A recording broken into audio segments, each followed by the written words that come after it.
Hey there gardeners, Chris here from Gardensteading. Exciting little development here at the Gardenstead, I guess you'd say, in that I finally got my Kiwi trellis support system in. Now I put these two pickets in 2 months ago. I kind of realized when I did a little bit of research that the wire that I had wasn't really strong enough, so I went and bought some heavier duty 2mm wire, which I think should be all right. This was actually easier to work with than I thought. When I bought it, I was thinking to myself, oh, maybe I won't be able to really work with it with just a pair of pliers, but I had no issues. My tensioning of these is poor, and obviously I've got a lot to learn, and a proper pair of fencing pliers is now on my list of things to do. It would have been very useful here and probably would have made this job easier, but doing a little bit more research on how to properly string up fence wires probably would have been a good idea as well. However, this is a pretty simple, easy job. So what do we got? We've got a picket in here, which is fairly straight. We've got another one over there, which is not straight at all. I put these in with a mallet, not with a picket driver, which is my excuse, whether you believe it or not. We've got one of our little Kiwis down here, and it has green on it. It is growing, it is alive.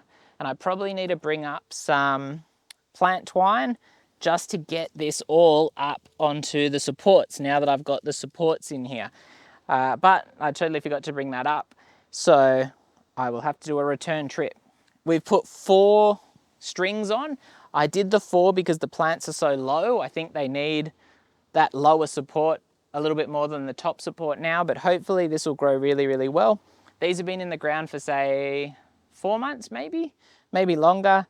And they obviously went through that very, very deciduous period when they were really hibernating. And this one has come good. The other one over the other end is still looking like a twig. It looks alive, but no fresh growth on it. And it's important to note that you need male and female plants. I think you only need 1 male to 6 female plants. It's something like that. But you do need to keep in mind you need both plants. I really wanted golden kiwis, but there seems to be quite a lot of drama around kind of the development of that species of kiwis. It's like a New Zealand plant and the Chinese stole it and kind of illegally grew them in farms and all kinds of stuff like that. I had a little bit of a browse because I mainly wanted to buy a couple of the golden kiwi plants because I reckon golden kiwis are quite a bit better than green kiwis, but I didn't have any luck on procuring some for that, so we'll leave that for now. But we got our green kiwis in the ground, a male, I think that's the male, and a female. I've seen them in the nurseries. They're absolutely amazing looking at the moment. Lots of them are really, really big.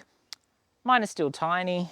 A couple of issues was I was a little bit iffy as to whether it's going to grow well in our climate. This area, the soil is good drainage, but probably not super high in nutrients, so that may hold these plants back. I needed a spot where they weren't really going to be overly bothered by future development, which I thought that was a good thing about this particular area.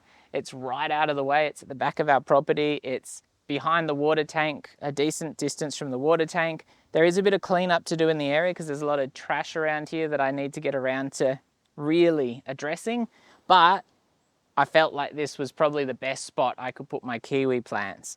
And the kiwi is not to be confused with the kiwi berry, which we have one of those down there. So yeah, they need a strong trellis support system, which is why I've put this in. We've got our 4-string trellis. If I was to do this again, I would probably put another one of these pickets in the middle, but every picket is $10, so it adds up pretty quickly.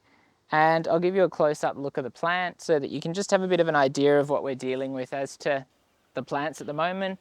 And all I really need to do is bring up my plant twine to get them onto the supports and also to give them a water. And I've got a watering can, which I just filled up, doing a little bit of a review on my Milwaukee stick pump to give these a good water. And they could probably do with a slow release fertilizer as well. All right, now just to give you a bit of a rundown, kiwi fruit Hayward, Actinidia chinensis Hayward, and it is the female one that's not doing so well, that doesn't have the shoots on it. Harvest in autumn, does require support, high in vitamin C, and it's a fresh fruit, all things we knew. Twining vine ideal for a pergola or similar structure giving shade in the summer months, so obviously it is a deciduous. Large, hairy tropical leaves abound on this fast-growing vine. Ooh. Creamy white flowers appear in spring, followed by delicious fruit in autumn. Pick hard and store in refrigerator until required. Once softened, eat fresh. All for pavlova, which is an Aussie favourite. Plants need spacing of 4.5 metres apart with every 1 male to 6 females. So a bit of a harem plant. Need a strong structure to grow on. Protect from winds and frost while young. So wind we can't do, frost maybe. Protect young plants from cats, and stems have catnip-like aroma and they will damage new shoots. Well, our cats are inside cats, so that's not a problem. 4 years to first crop. So these have been in 4 or 6 months. So we've only got another 3.5 years or so to go. So there you go.